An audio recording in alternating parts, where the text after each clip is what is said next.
to all those that are trying to get it right on your walk. I hope this helps you. The man who has formed the habit of using intoxicants is in a desperate situation. His brain is diseased. His willpower is weakened. So far as any power in himself is concerned, his appetite is uncontrollable. He cannot be reasoned with or persuaded to deny himself. Drawn into the dens of vice, one who has resolved to quit strong drink is led to seize the glass again. And with the first taste of the intoxicant, every good resolution is overpowered.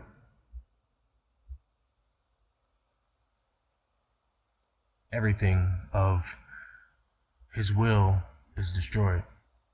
One taste of the maddening draught, and all thought of its results has vanished. The heartbroken wife is forgotten. The debauched father no longer cares that his children are hungry and naked. By legalizing the traffic, the law gives its sanction to this downfall of the soul and refuses to stop the trade that fills the world with evil. Must this always continue? Will souls always have to struggle for victory, with the door of temptation wide open before them? Must the curse of intemperance forever rest like a blight upon the civilized world? Must it continue to sweep every year like a devouring fire over thousands of happy homes? When a ship is wrecked in sight of shore, people do not idly look on. They risk their lives in the effort to rescue men and women from a watery grave. How much greater the demand for effort in rescuing them from the drunkard's fate? It is not the drunkard and his family alone who are burdened by the work of the seller, nor is the burden of taxation the chief evil which his traffic brings on the community. We are all woven together in the web of humanity. The evil that befalls any part of the great human brotherhood brings peril to all. Many a man who, through love of gain or ease, would have nothing to do with this restricting liquor traffic has found too late that the traffic had to do with him. He has seen his own children besotted and ruined. Lawlessness runs riot. Property is endangered. Life is unsafe. Accidents by sea and by land multiply. Diseases that breed in the haunts of the filth and wretchedness make their way to the lordly and luxurious homes. Vice is fostered by the children of debauchery, and crime infect the sons and daughters of refined and cultured households. There is no man whose interest the liquor traffic does not imperil. There is no man who, for his own safeguard, should not set himself to destroy it. Above all other places having to do with secular interests only, legislative halls and courts of justice should be free from the curse of intemperance. Governors, senators, representatives, judges, men who enact and administer a nation's laws, men who hold in their hands the lives, the fair fame, the possessions of their fellows, should be men of strict temperance. Only thus can their minds be clear to discriminate between right and wrong.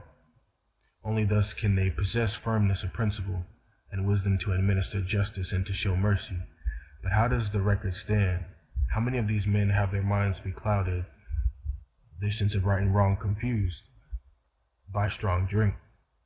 How many are the oppressive laws enacted? How many of the innocent persons condemned to death through the injustice of drinking? Lawmakers, witnesses, jurors, lawyers, and even judges. Many there are mighty to drink wine, and men of strength to mingle strong drink, that call evil good and good evil, that justify the wicked for reward and take away the righteousness of the righteous from him.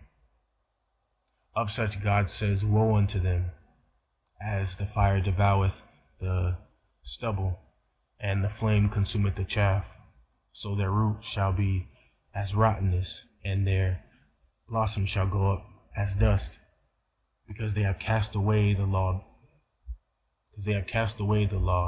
of the Lord of hosts, and despised the word of the Holy One of Israel. From Isaiah chapter 5, verses 22 through 24. The honor of God, the stability of the nation, the well-being of community, of the home, and of the individual demand that every possible effort be made in arousing the people to the evil of intemperance. Soon we shall see the result of this terrible evil as we do not see it now. Who will put forth a determined effort to stay the course? Who will put forth a determined effort to stay the work of destruction? As yet, the contest has hardly begun.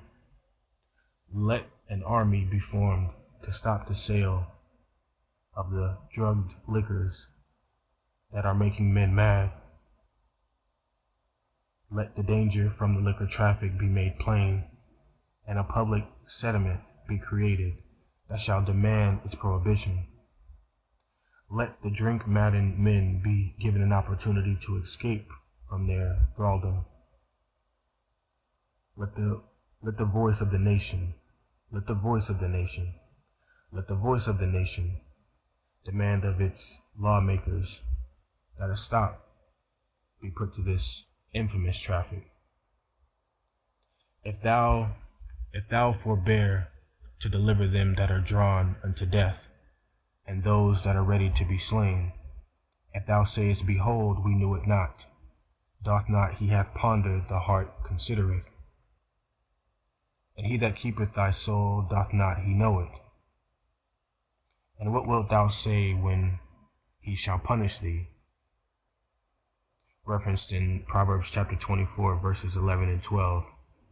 Also Jeremiah chapter 13, verse 21. I hope this helps you.